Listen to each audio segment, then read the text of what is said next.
दोस्तों, आज की कहानी का शीर्षक है मनी ऑर्डर। अम्मा, आपके बेटे ने मनी ऑर्डर भेजा है। डाकिया बाबू ने अम्मा को देखते ही अपनी साइकिल रोक दी। अपनी आंखों पर चढ़े चश्मे को उतारकर आंचल से साफ कर वापस पहनती अम्मा की बूढ़ी आंखों में अचानक एक चमक सी आ गई। बोली, बेटा, पहले जरा बात करवा दो। अम्मा ने उम्मीद भरी निगाहों से उसकी ओर देखा, लेकिन उसने अम्मा को टालना चाहा। अम्मा, इतना टाइम नहीं रहता मेरे पास कि हर बार आपके बेटे से आपकी बात करवा सकूं। डाकिये ने अम्मा को अपनी जल्दबाजी बताना चाहा, लेकिन अम्मा उससे चिरोरी करने लगी। बेटा, बस थोड़ी देर की ही तो बात है। अम्मा, आप मुझसे हर बार बात करवाने की जिद ना किया करो। यह कहते हुए वह डाकिया रुपए अम्मा के हाथ में रखने से पहले अपने मोबाइल पर कोई नंबर डायल करने लगा। लो अम्मा, बात कर लो, लेकिन ज़्यादा बात मत करना, पैसे कटते हैं। उसने अपना मोबाइल अम्मा के हाथ में थमा दिया। उसके हाथ से मोबाइल ले फोन पर बेटे से हालचाल लेती अम्मा मिनट भर बात कर ही संतुष्ट हो गई। उनके झुर्रीदार चेहरे पर मुस्कान छा गई। पूरे 1000 रुपए हैं अम्मा। यह कहते हुए उस डाकिये ने 100 के 10 नोट अम्मा की ओर बढ़ा दिए। रुपए हाथ में ले गिनती करती अम्मा ने उसे ठहरने का इशारा किया। अब क्या हुआ अम्मा? यह लो, 100 रुपये रख लो बेटा। क्यों अम्मा? उसे आश्चर्य हुआ। हर महीने रुपए पहुंचाने के साथ साथ तुम मेरे बेटे से मेरी बात भी करवा देते हो। कुछ तो खर्चा होता होगा ना? अरे नहीं अम्मा, रहने दीजिए। वह लाख मना करता रहा, लेकिन अम्मा ने जबरदस्ती उसकी मुट्ठी में 100 रुपये थमा ही दिए और वह वहां से वापस जाने को मुड़ गया। अपने घर में अकेली रहने वाली अम्मा भी उसे ढेरों आशीर्वाद देती अपनी देहरी के भीतर चली गई। वह डाकिया अभी कुछ कदम ही वहां से आगे बढ़ा था कि किसी ने उसके कंधे पर हाथ रखा।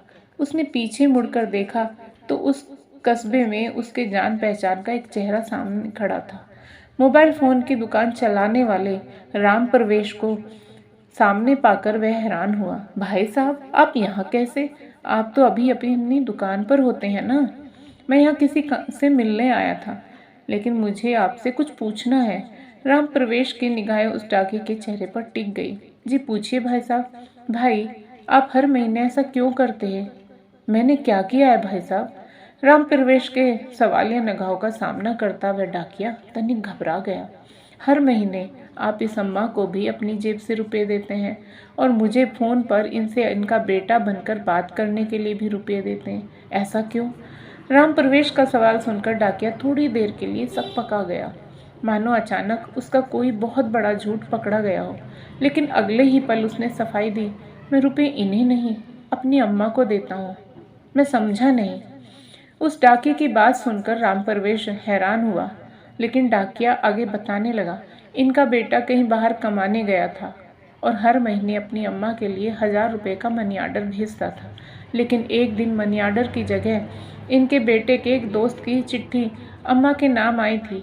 उस डाकिये की बात सुनते ही राम प्रवेश को जिज्ञासा हुई। कैसी चिट्ठी? क्या लिखा था उस चिट्ठी में? संक्रमण की वजह से उनके बेटे की जान चली गई, अब वह नहीं रहा। फिर क्या हुआ भाई? राम प्रवेश की जिज्ञासा दुगनी हो गई, लेकिन डाकिये ने अपनी बात पूरी की। हर महीने चंद रुपयों का इंतजार और बेटे की कुशलता की उम्मीद करने वाली इस अम्मा को यह बताने की मेरी हिम्मत नहीं हुई। मैं हर महीने अपनी तरफ से इनका मनी ऑर्डर ले आता हूँ, लेकिन यह तो आपकी अम्मा नहीं है ना? मैं भी हर महीने 1000 रुपये भेजता था अपनी अम्मा को, लेकिन अब मेरी अम्मा भी कहाँ रही? यह कहते हुए उस डाकिये की आंखें भर आई।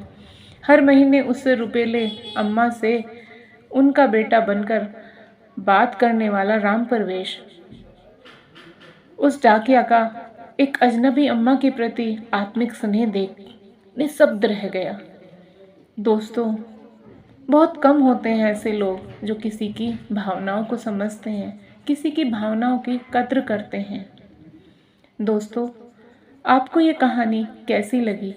कृपया कमेंट करके अवश्य बताइएगा, और यदि अच्छी लगी हो तो कहानी को लाइक करें, शेयर करें, साथ ही चैनल को सब्सक्राइब भी करें, और हाँ, साथ में बेल आइकन भी प्रेस कर दीजिएगा ताकि मेरे द्वारा अपलोड किए गए नए वीडियो की नोटिफिकेशन सबसे पहले आपके पास पहुंचे। धन्यवाद दोस्तों।